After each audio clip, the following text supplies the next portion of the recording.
Menuai aksi protes dari berbagai kalangan karena dinilai melanggar Perda Kota Malang, reklame iklan salah satu perusahaan rokok yang dipasang di monumen pesawat Jalan Soekarno-Hatta akhirnya dibongkar. Pembongkaran dilakukan setelah pihak iklan diperingatkan oleh Satpol PP Kota Malang. Reklame iklan rokok yang dipasang di monumen patung pesawat Jalan Soekarno-Hatta akhirnya dibongkar. Di lokasi terlihat sejumlah pekerja sibuk membongkar reklame yang dipasang di sekeliling bundaran monumen pesawat Jalan Soekarno-Hatta. Pembongkaran reklame iklan rokok ini dilakukan setelah adanya gelombang protes dari berbagai kalangan di Kota Malang yang menilai pemasangan iklan di monumen pesawat Jalan Soekarno-Hatta melanggar Perda Kota Malang nomor 4 tahun 2006 pada ruang terbuka hijau 2. Dari aksi protes warga terkait adanya reklame iklan rokok di monumen pesawat Jalan Soekarno-Hatta yang merupakan kawasan terlarang atau bebas iklan, Satpol PP Kota Malang mengirimkan surat peringatan kepada pemilik reklame untuk segera dibongkar. Sebelumnya beberapa waktu lalu reklame iklan salah satu perusahaan rokok terpasang di monumen pesawat Jalan Soekarno-Hatta. Iklan tersebut menuai aksi protes warga Kota Malang. Sempat ditutup namun iklan tersebut akhirnya dibongkar oleh pemilik iklan reklame. Simon Alfredo melaporkan. Puluhan warga dari berbagai ormas di Kota Malang menggelar doa bersama untuk korban KRI Nanggala 402 yang tenggelam beberapa hari lalu. Doa bersama yang digelar di Pangkalan Angkatan Laut atau Lanal Malang ini sebagai wujud solidaritas dan empati terhadap para korban.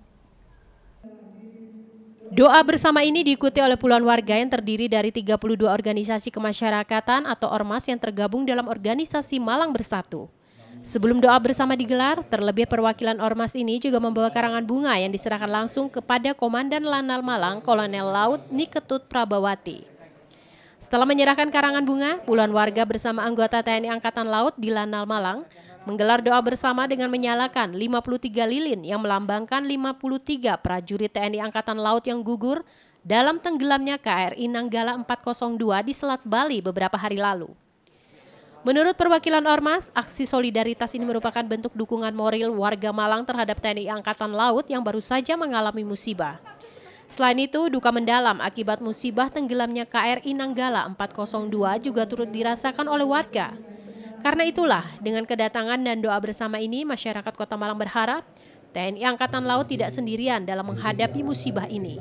Kami merasa ikut berduka cita yang mendalam dengan kejadian musibah di KRI Nanggala kemarin. Jadi disinilah kami ingin berempati. Jadi selain kami juga sebagai warga Kota Malang tentunya, Lanal tepatnya di Malang, jadi kami langsung menuju ke Lanal. Sementara itu, Komandan Lanal Malang Kolonel Laut Niketut Prabawati merasa aksi yang dilakukan oleh warga Malang, dalam hal ini Ormas Malang Bersatu, merupakan sebuah dukungan yang luar biasa yang dirasakan oleh TNI Angkatan Laut. Pihaknya juga menyampaikan terima kasih atas dukungan yang telah diberikan masyarakat kepada TNI Angkatan Laut. Karena memang tidak hanya dirasakan oleh kami di TNI AL, seluruh lapisan masyarakat ikut merasakan duka yang mendalam. Jadi luar biasa sekali kegiatan siang hari ini yang sebelumnya tidak pernah kami duga bahwa masyarakat begitu besar memberikan perhatian, memberikan support kepada Angkatan Laut terkait dengan adanya musibah ini. Ini menunjukkan bahwa memang kita satu. Tidak lagi TNI, ternyata memang TNI adalah milik rakyat. Dengan ada musibah ini baru kita kelihatan bahwa memang kita satu, tidak sendiri-sendiri. Demikian. Simon Alfredo melaporkan. Warga masyarakat dan pengguna jalan antusias menunggu rombongan Presiden Jokowi yang melintas akan melakukan kunjungan kerja ke Kabupaten Malang. Tidak hanya melihat, warga juga mengabadikan kedatangan rombongan Presiden dengan menggunakan ponsel. Beginilah yang terlihat di Jalan Kauman Kota Malang pada sekitar pukul 10 pagi. Warga sudah mulai berdiri di pinggir jalan menunggu rombongan Presiden melintas.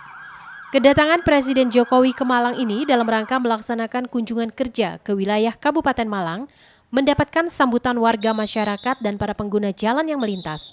Pasalnya momen tersebut jarang terjadi dan hanya beberapa kali Presiden melakukan kunjungan ke Malang Raya. Momentum ini dimanfaatkan warga dan pengguna untuk mengabadikan kedatangan Presiden dengan ponsel masing-masing.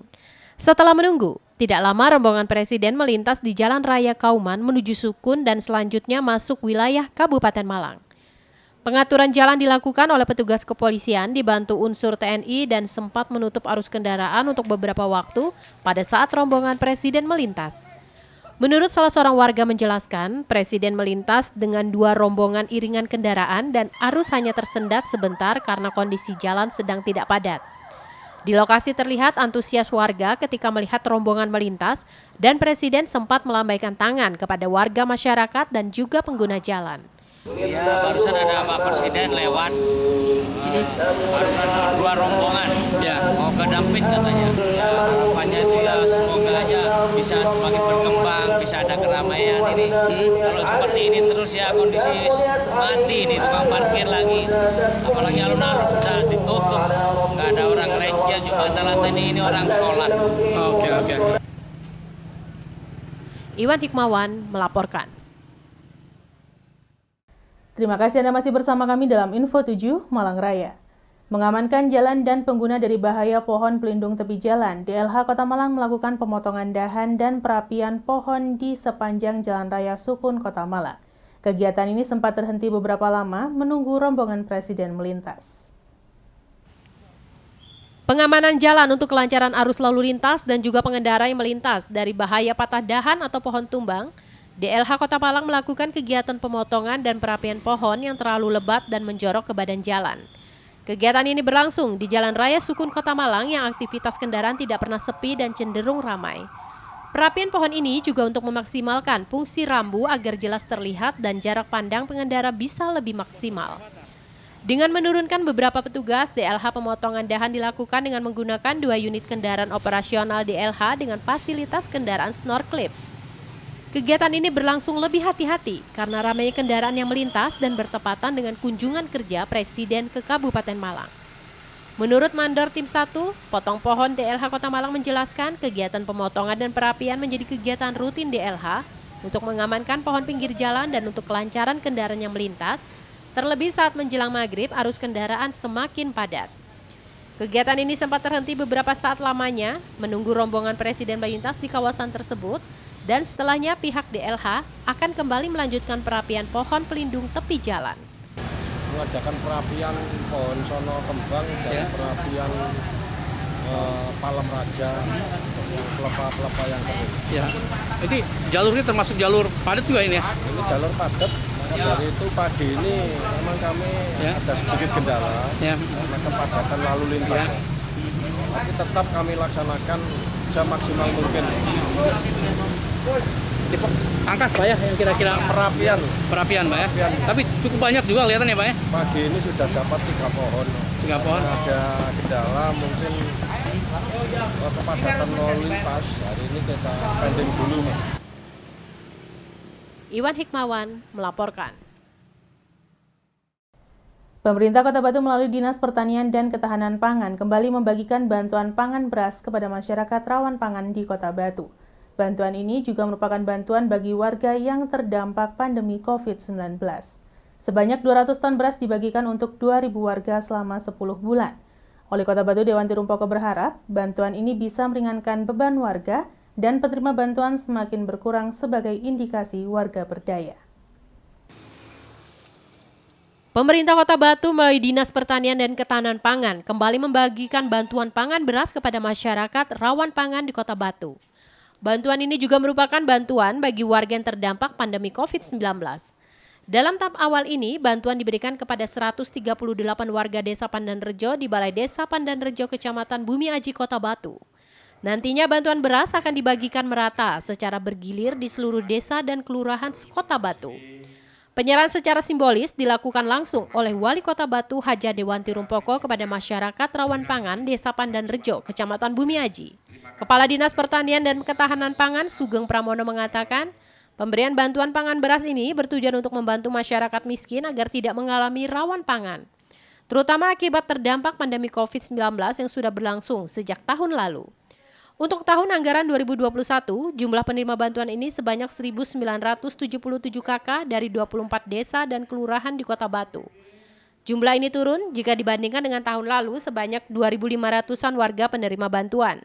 Alhamdulillah hari ini saya secara simbolis menyerahkan bantuan pangan kepada masyarakat dan bersyukurnya setiap tahun itu jumlahnya berkurang. Jadi dari 2.000 kemarin hampir 2.500, sekarang tinggal 1.900 sekian. Itu berarti ada peningkatan kehidupan kesejahteraan di masyarakat Kota Batu. Dan yang penerima bantuan ini adalah orang-orang yang belum masuk menerima bantuan dari dinas sosial yang lainnya, seperti janda yang kemudian kaum duafa yang kemarin ya, yang 500 itu belum dapat itu. Jadi ini adalah di luar yang belum mendapat bantuan dari dinas sosial. Yanto Yancong melaporkan. Terima kasih Anda masih bersama kami dalam Info 7 Malang Raya. Wali Kota dan Wakil Wali Kota Malang menggelar peringatan Nuzulul Quran bersama jamaah Majelis Taklim dan Zikir I'anatul Thalibin di Masjid Abdurrahman Jalan Panji Suroso, Kota Malang. Dalam peringatan Nuzulul Quran ini, Wali Kota mengajak umat muslim untuk selalu mendekatkan diri kepada Allah Subhanahu wa taala dan menjaga toleransi dengan saling menghargai perbedaan. Hari ketiga program Safari Ramadan Pemkot Malang, Rabu sore kemarin berlangsung di Masjid Abdurrahman Jalan Panji Suroso, Purwodadi, Blimbing, Kota Malang. Di mana Wali Kota Sutiaji dan Wakil Wali Kota Malang, Sopian Edi Jarwoko, hadir bersama jemaah Majelis Taklim dan Zikir I'anatul Thalibin untuk memperingati Nuzulul Quran yang tepatnya pada hari Rabu kemarin. Wali Kota bersama Wakil Wali Kota juga memberikan bantuan kepada Masjid Abdurrahman, di mana bantuan langsung diterima oleh Kiai Haji Saipuddin Juhri, pengasuh Majelis Taklim dan Zikir I'anatul Thalibin. Kiai Haji Saipuddin Juhri dalam sambutannya mengucapkan terima kasih kepada pemerintah Kota Malang atas bantuan untuk Masjid Abdurrahman. Kiai Haji Saipuddin Juhri juga berharap dengan adanya silaturahmi antara ulama dan umaro, nantinya pembangunan di kota berjalan dengan baik dan Kota Malang tetap aman dan kondusif. Sementara itu, Wali Kota Malang Haji Sutiaji dalam sambutannya mengajak masyarakat, khususnya umat muslim untuk menjaga toleransi dengan saling menghargai perbedaan. Wali Kota juga mengajak umat muslim agar dengan momen bulan suci Ramadan dapat meningkatkan ketakwaan kepada Allah Subhanahu wa taala dan selalu membaca Al-Qur'an. Pada peringatan Nuzulul Quran bersama jemaah Majelis Taklim dan Zikir I'anatul Thalibin juga menghadirkan Ustadz Dr. Rosyidin untuk memberikan siraman rohani kepada jemaah yang hadir. Sementara itu, usai ceramah agama, Wali Kota dan Wakil Wali Kota Malang melakukan buka puasa bersama pengasuh dan jemaah Majelis Taklim dan Zikir I'anatul Thalibin. Tentu kita berharap ya bahwa apa yang kita lakukan ini kita kembali kalau Quran itu kan hujal dinas, wabainatin dan hujal. Jadi petunjuk bagi kita semua, tapi bagi orang-orang yang beriman saja. Ya. Jadi seperti ayat yang saya sebutkan tadi, sesungguhnya kalau dijamin ya, kalau penduduk bumi itu iman takwa selesai. Seperti itu. Ya, selesai semua ya. Iman itu berarti kan ya tadi ya, kalau orangnya iman dan takwa berarti dia bisa menahan dirinya, bersamanya dia. Sholat bukan hanya ibadah mahdhah ansi ya, tapi bagaimana implementasi dalam kesehariannya. Simon Alfredo melaporkan. Bulan suci Ramadan dan Lebaran Idul Fitri 1442 Hijriah memiliki nilai sendiri bagi warga pedesaan, seperti halnya dilakukan warga asal desa Gunung Sari, Kecamatan Bumiaji, Kota Batu. Mereka setiap bulan suci Ramadan menjelang Hari Raya Idul Fitri membuat jajanan tradisional yang memiliki ciri khas Kota Batu. Jajanan tersebut bernama ladu. Uniknya jajanan tersebut hanya ada dan diproduksi pada saat bulan Ramadan hingga Hari Raya Idul Fitri. Sumani, warga asal desa Gunung Sari, Kecamatan Bumiaji, Kota Batu, yang dibantu oleh 2 orang tetangganya setiap bulan suci Ramadan hingga menjelang Hari Raya Idul Fitri, membuat jajanan tradisional khas Kota Batu bernama ladu. Jajanan tersebut dibuat setiap tahun sekali. Nama ladu diambil dari bahasa Jawa dengan kepanjangan langgeng seduluran, yang dibuat secara tradisional mulai dari pemilihan bahan dan pengolahan hingga menjadi ladu. Pembuatan ladu pertama yang dilakukan Sumani adalah membuat tepung dari beras ketan pilihan dan gula pasir murni yang kemudian dimasak lalu ditumbuk di lesung dari batu hingga membentuk adonan yang kenyal dan halus. Setelah menjadi adonan, jajanan khas Kota Batu ini dibentuk, kemudian dibentuk pipih memanjang. Setelah dingin, adonan ladu digunting berbentuk segi 4. Selanjutnya adonan ladu yang sudah dipotong dimasukkan ke dalam oven selama 1 jam. Dan jadilah jajanan lebaran khas Kota Batu bernama ladu yang artinya langgeng seduluran. Sumani mengaku mendapatkan resep pembuatan ladu ini secara turun-temurun mulai dari nenek buyutnya dan ia sendiri hampir 10 tahun terakhir ini membuat dan menjual ladu. Meskipun proses pembuatan ladu dirasa cukup rumit dan membutuhkan ketelatenan serta waktu proses yang lama, namun bagi Sumani merupakan suatu berkah di Hari Raya Idul Fitri karena mampu mengolah tepung beras menjadi ladu dalam seharinya 10 kg hingga 20 kg. Tidak hanya itu, berkah lain yang Sumani rasakan di saat membuat jajanan tradisional bernama ladu mampu menunjang perekonomiannya, terutama di saat hari raya, meskipun Sumani hanya bisa menjual ladu per kantongnya dengan ukuran besar seharga Rp40.000, sedangkan untuk kantong kecil dijual seharga Rp20.000.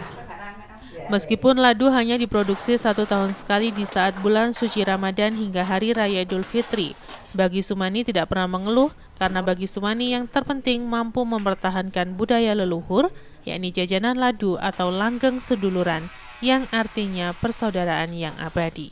Biasa ya hari-hari biasa 10 kilo, sekarang ya bisa 20 kilo. Prosesnya ladu itu lama.